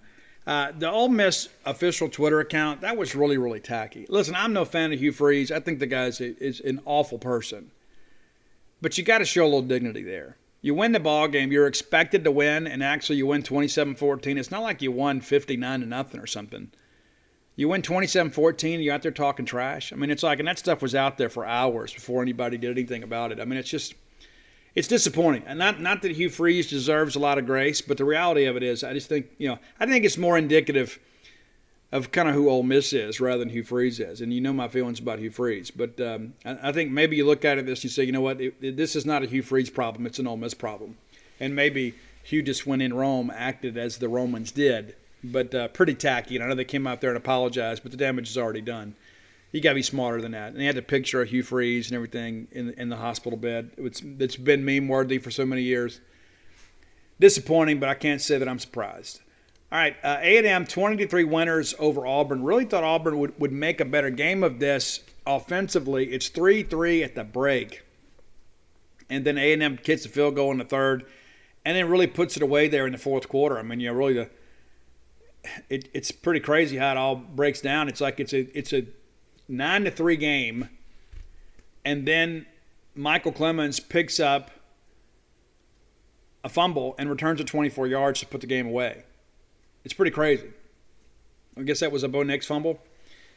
Bo Nix, not a good game, 20-41, 153 yards, 1 interception. He is a much different quarterback on the road, which worries me a little bit about this A&M Ole Miss game this weekend. But we'll see. Excuse me. The Mississippi State. How did I in the world did I make that mistake? But the A&M game this weekend at Ole Miss, I feel okay about. The Mississippi State game at Auburn, I don't feel quite as good about that one because Bo Nix is a much better quarterback at home. So we'll see. Auburn now 6-3, and a game up from us in the SEC standings when it comes to bowl pecking order. Alabama really struggled with LSU, and I think most of us, including myself, expected Alabama to be able to name their score. They run the fake punt, jump pass to move a drive. It's 7-0 after one, and then Alabama puts a couple touchdowns on the board there in the second quarter, makes it 14-7, and then next thing you know, it's like it's a ball game again. It's like it just kept going on and kept going on and kept going on, and then so Alabama scores and makes it 20-7 and misses the extra point, and then late in the game, touchdown pass from Max Johnson makes it 20-14. And so if you had money on LSU, you probably made a ton of money here. Bryce Young 24-37 for 302 yards, a couple touchdowns. Not huge numbers, but not bad numbers by any stretch. But what's amazing is they held Alabama to, 6 yards rushing? 6 yards rushing. It's incredible. So Ed not winning any ball games, but also not saying, hey, we're not going to just pack it in here. And it's like we look at this LSU schedule, we knew that was going to be a loss. They're 4-5 right now. 4-5 with 3 to play. And that's Arkansas at LSU this weekend. That could be interesting. UL Monroe, that's a W, and then A&M at LSU.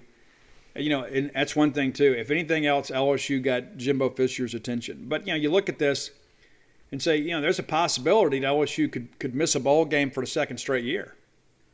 They should beat UL Monroe, but if Arkansas goes in there and beats them this weekend, are they 5-7? Even at 6-6, I don't think that they're a team that bowl people would want over Mississippi State. We'll see. LSU travels well, but they're not real motivated for a lame duck coach. Now, one of the more exciting games of the weekend, and there were several, the Tennessee 45-42 win over Kentucky, and pretty incredible ball game here. There was a late face mask call that wasn't called that led to an unsportsmanlike conduct penalty on Stoops, sets up a 4th and 24, and they converted anyway. Ridiculous. But I want to go back about the penalty. And so I don't know what he said. Okay, so he may have been well within his rights to be flagged. But let me just say this. This is what irritates me about some of this stuff. It's like you blow a call that is essentially game-changing, and then you don't want the coaches to react. They're expected to display some professional decorum. I mean, these are $1 million jobs they have that they could lose. Do you understand what I'm saying? It's like you're paid, $25,000 or whatever it is as a part-time gig, and you basically could indirectly determine if a guy loses a multi-million-dollar job, and then you have the audacity to be upset because a guy shows some emotion. Kentucky loses the ball game now 6-3. Tennessee now 5-4.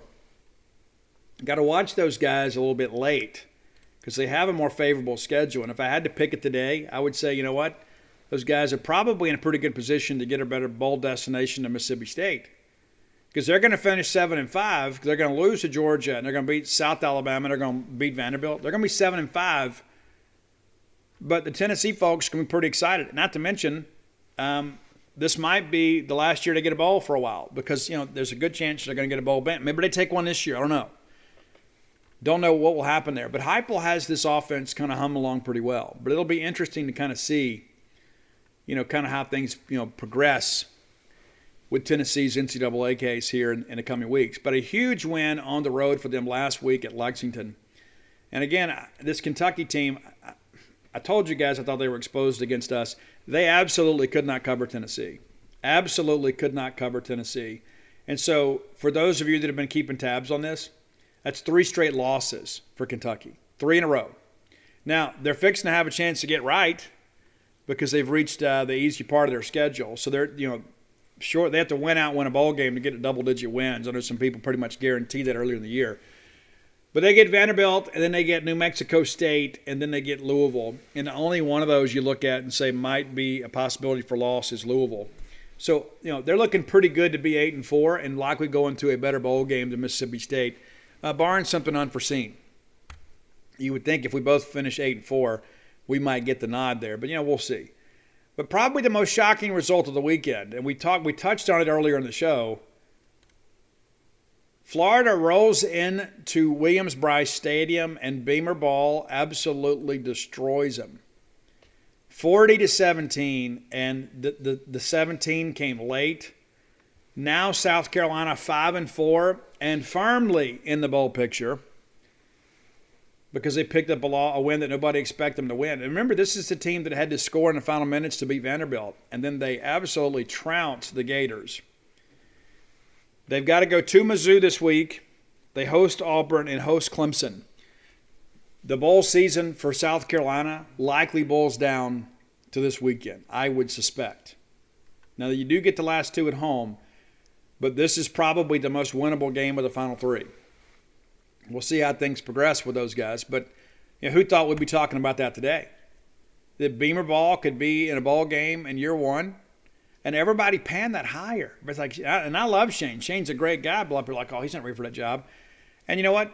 Maybe he wasn't, but he has proven himself to be very capable. It's pretty interesting. They start a third-team quarterback, and what does he do? Goes 14-24 for 175 yards and 2 touchdowns. It's crazy. Had 2 guys rush for over 100 yards in the ball game. Did South Carolina. Looking at your Florida numbers, Emory Jones, 17 of 30, 258 yards, a couple touchdowns, and a pick. Florida's leading rusher had 39 yards. That's it. That's the thing about Dan Mullen, right, is we know him to be that physical line of scrimmage in the trenches type coach that basically wants to spread you out and have the power running game. It's not good, Dan. It's not good. And, of course, there's turmoil in Gainesville. Looking at this schedule, they're 4-5 with 3 to play. They'll get Samford this weekend, and it's probably going to boil down to them and Mizzou. Because, they should win the last 3 games, right? Samford, Mizzou, Florida State. But at this point, can you assume anything for Florida? Yeah, they'll beat Samford. They'll be 5-5, and they'll have to win one of the last 2 to go to a bowl game. Do you think anybody from the University of Florida is going to be fired up to go to, the Liberty Bowl? Honestly, think about that. Do you ever think Liberty Bowl would ever think they'd get Florida? Nobody's going to want to go to that game. You think, oh, okay, well, we're 6-6, and our coach is going to be coaching for his job next year. So, yeah, let's go get tickets and go to Memphis. Dan, you better get comfortable in the Belk Bowl. It's going to be interesting, to say the least, how this all shakes out. And looking at your SEC standings. So looking at the East, Georgia's already got this thing wrapped up, right? They're 9-0. No way they should lose the rest of the way. And then you've got kind of a glut of teams right there at 6-3, 5-4, 4-5. Mississippi State right there at 5-4. And it's just one of those things you begin to kind of ask yourself, what is left for some of these teams to do? And there's a lot of teams kind of in and around us that aren't going to make a bowl game. We just got to make sure that we do. Arkansas 6-3, Ole Miss 7-2, we're 5-4, LSU 4-5. LSU likely going to finish last in the West this year. How about that? Didn't think we saw that coming. Didn't think they'd be great. Didn't think they'd be last in the West. But Arkansas obviously picks up a big win there, but Arkansas still has some difficult games left to play as well. And looking at that Arkansas schedule real quick to see what those guys have left, I forget from week to week. So they're at LSU, then they go to Alabama, and then they host Mizzou. And so that game this weekend could be dicey at LSU. We'll see how things progress. They're going to lose to Alabama, right? And so they could be 8-4. They could be 7-5. If we had beaten them last week, we could not have to worry about all this. But a lot of football left to be played, to say the least. Final segment of the show brought to you by Portico. I like Portico. If I was moving to Starkville, it's where I would move. Right there off campus, 1.1 miles from campus, close enough to campus for convenience, far enough away for a little privacy. You turn off of 82 on a 12 to take the very first right. That's Pat Station Road. You cross over Old West Point Road, boom, Portico. Right there. You'll be glad you moved there. That great walking trail, and again, kind of a quiet area over there. But again, very close to campus, but not too close to campus. The rest of that story is Phase 1 is already complete. Those houses have already been purchased. Phase 2. Coming up now, And you can have a say in how your home is built. You can pick out your lot. You can lay out a floor plan, say this is what we want. They'll give you some options, and you can kind of move forward with that. Everybody deserves to go through new construction once. And you deserve to have a little say. This could be your final home, right? You say, well, it's a startup home for us. Maybe it is. Maybe this is the retirement home. Maybe this is where you plan to raise a family. It's a great place. Portico, a great place to live, a great place to kind of be in Starkville, but not be in Starkville. You understand what I'm saying? It's like you get the benefit of the city, but not actually being in the city. I think that's an important aspect of things too. So let's give Brooks Bryant a call. Brooks is your friend. Brooks is my friend. He is a friend to Mississippi State and to the greater Starkville area. He can give you more information. The phone number is 601-416-8075. Again, 601-416-8075. You'll be glad you did. Make Portico your next move. All right, this moment in Mississippi State history brought to you by Portico. Let's go back to one of our more surprising wins on the road at Auburn. How about that? Let's go back to 2007. That's the good Sylvester Croom year. Had a great ball game out there and got off to a really, really big start in that game. We take the kickoff and go right down and kick a field goal. Adam Carlson made a 32-yard field goal to give State a 3-0 lead. And it felt like, okay, we're in pretty good shape right here. We go down there, Michael Hennig and Anthony Dixon just kind of make some things happen. And we put together a pretty good drive. Get inside the red zone there. Can't finish the deal, but we do get a field goal. And points on the road are always important early because you kind of get the crowd a little bit uneven. And then what do you know? It's the Bulldog defense coming back with the next score. Auburn starts their drive, and Ben Tate runs over to the left side for no gain. Big Damon Glanton, Jimmy John's best friend, with a big tackle there. And then there is a face mask called on Lee Ziemba, who was a huge recruit out of Arkansas. Backs him up, makes it 1st and 22. Brandon Cox drops back the pass, and then Derek Pegues picks it off, brings it back to the house. It is a 10-0 Mississippi State lead before anybody has finished their nachos at Jordan Hare. It really felt like, you know what, hey, can we hang on? Let's just go ahead and start running clock now, because it just kind of felt like they were going to have a tough time scoring on that Bulldog defense. You know, Ellis Johnson did a great job that year. So Auburn comes out again, gets ready to go, and they run the football, and next thing you know, it's a 3rd and 6. Brandon Cox intercepted by Anthony Johnson at the Mississippi State 34, brings it back out to the 42. We are unable to capitalize here, but Blake McAdams does a nice job getting the ball inside the 20 there. Probably would like to have a little more length there. Gets it at the 17. They change quarterbacks and decide to bring Cody Burns in. Cody Burns, of course, one of the assistant coaches now, kind of involved. We're doing some recruiting around the SEC now. And lo and behold, Cody Burns, first drive, they come in, they're basically going to run him. And what happens on 3rd and 7? Because Cody moved the chains a couple times. And we knew that he couldn't hurt us throwing the football. We knew this. And then Cody Burns is sacked for a loss of 11 yards. And it's Damon Glanton, again, Jimmy John's best friend, forcing a fumble. And Jimmy Holmes, the pride of Mississippi Delta Community College, jumps on the football. And so, again, right out of the gate, Auburn has turned the ball over 3 times in the first quarter. But we still couldn't quite put it away. And we still couldn't quite do it. We do make a field goal there that puts us up 13-0. And, we're in the second quarter now, and you're up a couple scores, and you're thinking, man, as well as we played and as poorly as they played, and they've already had to make a quarterback change, you look at the scoreboard and it feels like, man, we should be farther ahead here. Well, we weren't, but defense again stands tall. We get a stop. They kick it out of bounds inside our 20 at the 13. And the next thing you know, Blake McAdams with a great punt here, a 55-yard punt to the Auburn 20. They actually outkicked the coverage there, and it's Jamar Chaney. That's right, Mississippi State assistant coach now, Jamar Chaney, with the tackle after the 26-yard return. Auburn takes advantage of the good field position there. They go right in and score. Ben Tate kind of carrying the mail there. Cody Burns with a nice run, too, to kind of set things up. Ben Tate with the touchdown there. Makes it 13-7, and we're just thinking, man, can we get into the half with the lead? Well, we couldn't.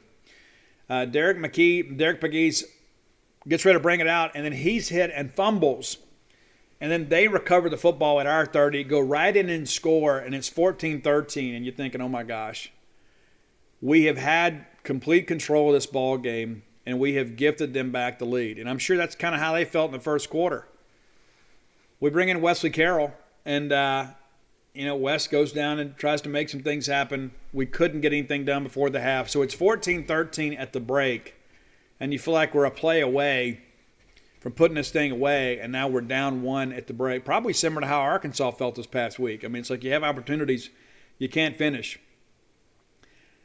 State drives down the field. Auburn has the ball first out of the half. And so they come out and are driving down the field, and what happens? Kyle Love recovers a fumble forced by Quentin Wesley at our 19-yard line. So that's 4 turnovers for your Bulldog defense. We come back, flip the field a little bit on them, and then they have a chance at decent field position. They don't capitalize on that and punt it away, and it's a touchback after a 3-and-out. Mississippi State comes back.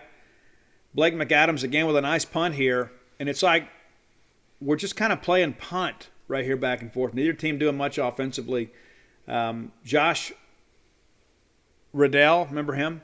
Josh Riddell, transfer, came in here, supposed to be a backup. Ended up playing in this ball game. We're trying to generate a little offense, just can't get it done. So then we get a nice punt from Blake McAdams, and on top of that, there is a block in the back, which makes it 1st and 10 at their 16. We get a decent defensive possession here and get the ball back. Basically backed up in our end zone. And this probably led to one of the best moments, I guess, in many respects for us, because we had every chance to quit right here, and we didn't. We had every chance to quit. They start driving down, and we force an incompletion. They punt a 42-yarder down to our 1, and you think, okay, this is it. They're going to get us. We're going to get out of this, and we're going to lose this ball game. Not what happens. Somehow we got through this thing. We're still down 14-13, and Josh Riddell gets sacked and fumbles the football, but gets back on it at our 12. What a disaster that would be. Then we're incomplete to Jamel Smith. Blake McAdams did not have a good punt this time. The ball is out at our 42, and they have a chance at this point now to tack onto the lead or get some separation. Unable to do it. We do a good job defensively here, force a 3-and-out. They have to punt again, and it's a touchback. 3-and-out for us, and then here's what happens.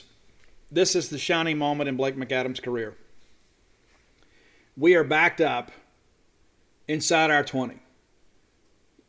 Dixon runs for 1, then it's a loss of 5, and then we're incomplete to Tony Burks.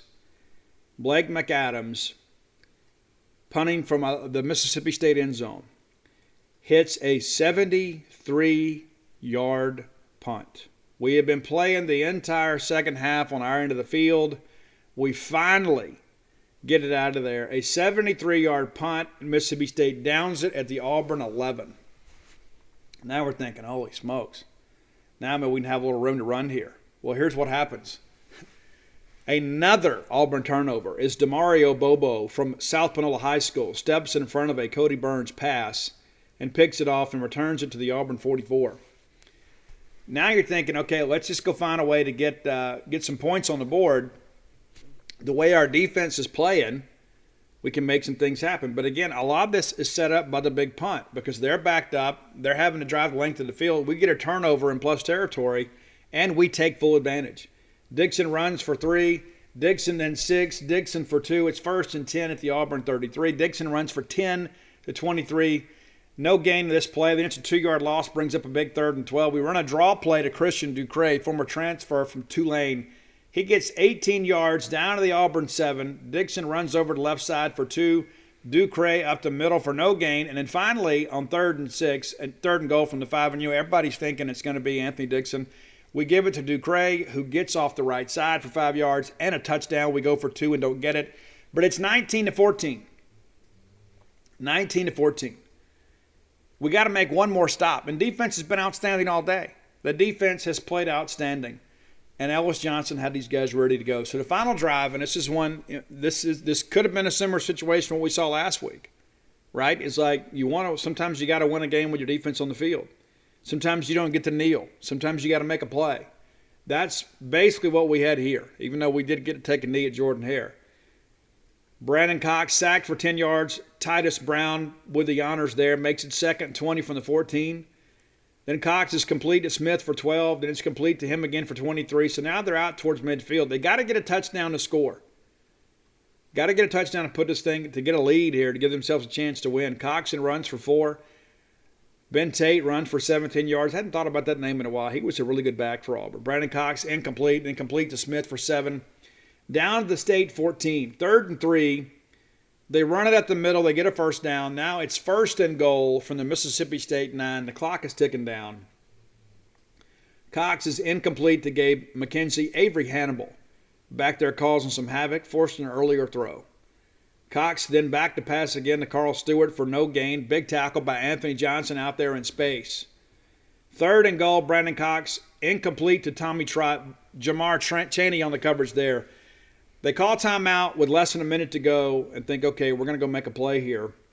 They dial it up, and the ball goes incomplete. State had everything in the end zone covered up, and Cox just had to get rid of it because Titus Brown, the Tuscaloosa native, is all over him, forces the throw early before anybody trots open. And what I remember is Dominic Douglas. You remember him, a transfer from Hines Community College? I remember him, number 10, a forgotten but very productive linebacker during that era with Sylvester Croom.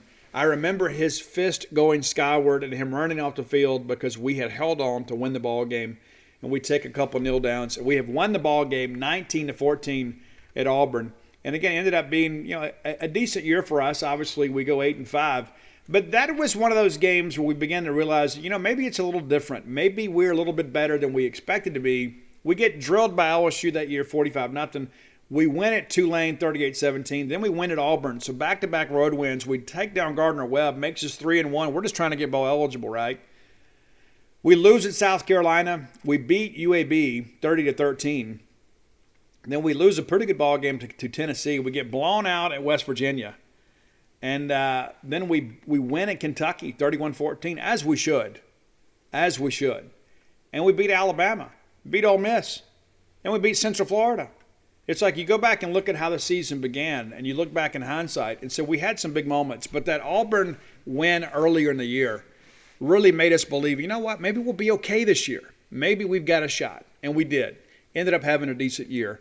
And, of course, the wheels fell off the next year. But the reality of it is that's a big win for us on the road at Auburn. And against a team a lot of people didn't give us a chance to win against. So there you go. The Bulldog defense coming through. And then Blake McAdams, who is a Boneyard listener. Blake, thank you so much for all your support. 73 yards. And every time that he messaged me, I would say, hey, Blake, thanks for that punt at Auburn. Made all the difference. Really did. Made all the difference in the world for us. Basically set up to get the go-ahead and winning score for Mississippi State. So if you see McAdams today, tell him thank you. Hey, Blake, thanks for that punt against Auburn. Great team win. Won in every aspect of the ball game. So there you go. That's this moment in Mississippi State football history brought to you by Portico. All right, long show today. Let's get out of here. I know many of you guys are probably wondering where Steve is. He's back from Arkansas. I am. Got a lot to do today. We'll get ready to go see Mike Leach in a little bit. I got some other things to do today. But I want to thank you guys for your support. And if you hadn't done so, go to dogpilethebook.com, and I'll have an update soon on that. I still don't have a release date. I want to make sure you guys – I tweeted out a picture of a bunch of Flim Flam and Stark Villains and Alpha Dogs that went out in the mail last week. Those are not Dogpile. A lot of people see that, oh, I hope it's mine. No. It may be yours if you ordered Alpha Dogs, Stark Villains, or Flim Flam. But basically, everybody that ordered books with Dogpile because of this delay, we're going to go ahead and get those out to you. So you should have those. And then Dogpile will be in your mailbox as soon as we get it. As soon as we get it, I'm going to go run down there and sign those, and we'll get them in the mail. And I wish I had more information to tell you. There's this national paper shortage. You don't think that stuff is real until it happens to you. As soon as I get information, I'll let you guys know.